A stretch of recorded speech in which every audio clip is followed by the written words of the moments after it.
사회적으로 핫한 이슈를 키워드로 알아보는 핫키워드 시간입니다. 이민재 캐스터 안녕하세요. 안녕하세요. 네, 오늘의 핫키워드 이 빈칸을 알아보는 일로 출발해볼까 합니다. 직장인 평균 월급은 네모 이렇게 나와 있어요. 네, 저 안에 얼마를 찍고 싶으신가요? 사실 뭐 1,000만 원 이렇게 쓰고 싶은데요. 네, 저도 0을 무한정 붙이고 싶지만요. 통계청에서 2021년을 기준으로 평균 월급은 333만 원이었습니다. 어디까지나 평균을 낸 거니까 상징적인 숫자가 될 수가 있는데요. 역시나 대기업과 중소기업의 격차가 거의 2배까지 벌어졌다고 합니다. 핫키워드에서 짚어보겠습니다. 지금 이 소식을 들으면서 씁쓸하다 이런 직장인분들 많을 것 같습니다. 나는 그렇게 안 받고 있는데 이런 분들도 있을 것 같고요. 네, 맞습니다. 일단 임금 근로자 소득이 평균적으로 매년 오르고는 있습니다.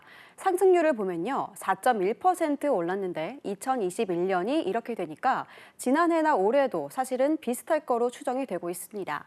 전체 임금 근로자의 소득을 줄 세웠을 때 정중앙에 위치하는 값인 중위소득은 250만 원으로 1년 전에 비해 3.3%가 늘었고요. 임금 근로자 사이의 소득 불평등은 한층 더 악화됐습니다. 전체 임금 근로자의 4분의 1에 육박하는 23.5%는 월 소득이 150만 원 미만이었기 때문입니다. 게다가 물가 상승률에 대비해서는 턱없이 낮은 수준으로 오른 거 아닌가요? 네, 맞습니다. 그래서 올라도 체감하기가 더 힘든 건데요. 물가 수준을 반영한 월 평균 실질 임금은 359만 2천 원으로 전년보다 0.2% 줄었습니다. 즉 월급이 오르기는 했지만 물가가 워낙 비싸서 살림살이는 더 어려워졌다는 의미인데요. 소비자 물가 상승률 임금보다 높은 5.1% 증가했기 때문입니다. 1998년 외환위기 이후에 24년 만에 최대치인데 그렇다 보니 연간 월 평균 실질 임금이 감소한 것은 관련 통계를 작성하기 시작한 2011년 이후 처음입니다. 그래서 임금 상승률도 사실 끌어올려야 하는 상황이지만 중요한 건 앞서 언급했던 것처럼 대기업과 중소기업 간 임금 격차도 시급한 상황이죠. 네, 맞습니다. 대기업과 중소기업 근로자 간 임금 격차도 배 이상을 유지했는데요. 이번 조사에서 대기업 근로자는 월 평균 563만 원을 벌어 전년 대비 소득이 6.6% 늘어났습니다. 반면 중소기업 근로자는 266만 원으로 2.9% 증가하는 데 그쳤습니다. 격차는 연령대가 높아질수록 더 커졌습니다.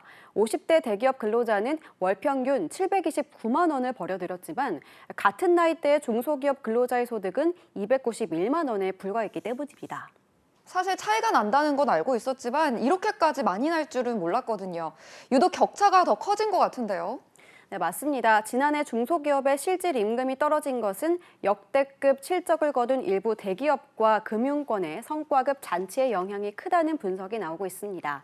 한국경영자총협회에 따르면 지난해 상반기 기준으로 정액급여 평균 인상률은 큰 차이가 없었지만 과급을 포함한 특별급여 인상률이 2배 가까이 차이가 나는데 이 부분이 고스란히 반영됐다는 겁니다.